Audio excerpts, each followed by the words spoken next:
In 1992, I decided that I needed, as a medical educator, to get out of the typical classroom and go to folks that were really not part of the system.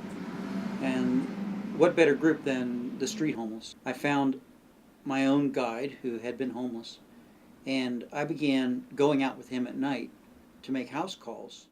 Initially, I dressed like a homeless person. I really felt it was important to be part of that community as much as I could be. Probably within about a month of me dressing up like a homeless person and going out on the streets, I began to see from the outside in and realizing the community is not a friendly place for these folks.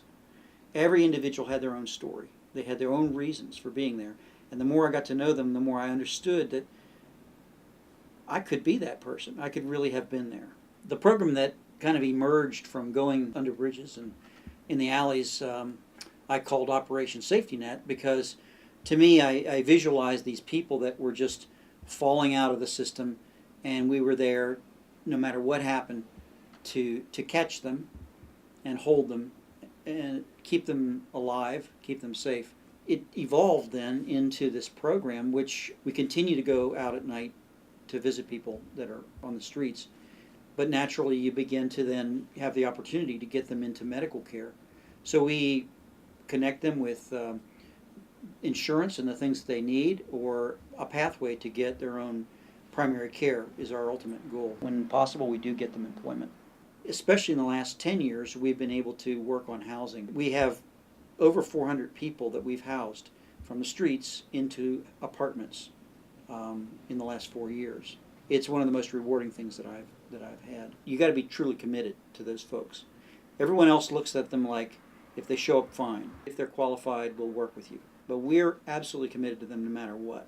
I'm very grateful to the Jefferson Awards for what they continue to do, but certainly what they did for us. We knew in our hearts that what we were doing was social justice. It was the right thing to do. There are people, there are human beings out on the streets of our cities that are living and dying.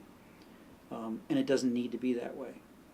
And the Jefferson Award, highlighting the work that we do, the volunteer spirit, especially what we do, enabled us to have credibility within the medical community.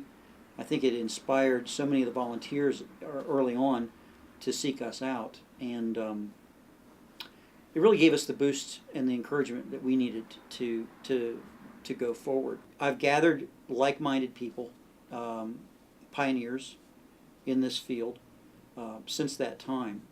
In 2005, we were able to have our first international street medicine symposium. We have now practitioners and people aspiring to do this work coming from Europe, Asia, Africa, South and Central America, Alaska, and Hawaii, who come to talk about their experiences, to look at their best practices. And in the past year, we've actually founded the Street Medicine Institute, which is a new nonprofit organization beyond what we do here in Pittsburgh that will promote this as a vision. If it can get a little bit of funding, I think we can change the world. This is a tip of a spear for change. The street medicine is healthy for everyone in a community, and I think that every city should have a street medicine program as much as they have a fire department. I feel like I represent something really important, and God's given me the chance to pull my oar on that and be very privileged to see it, evolve. Once you put yourselves together, you can solve problems. It's amazing what I've seen happen. So when people are willing, solutions will come. But I think the biggest challenge is just getting us all on board to believe that we all matter. Everyone counts.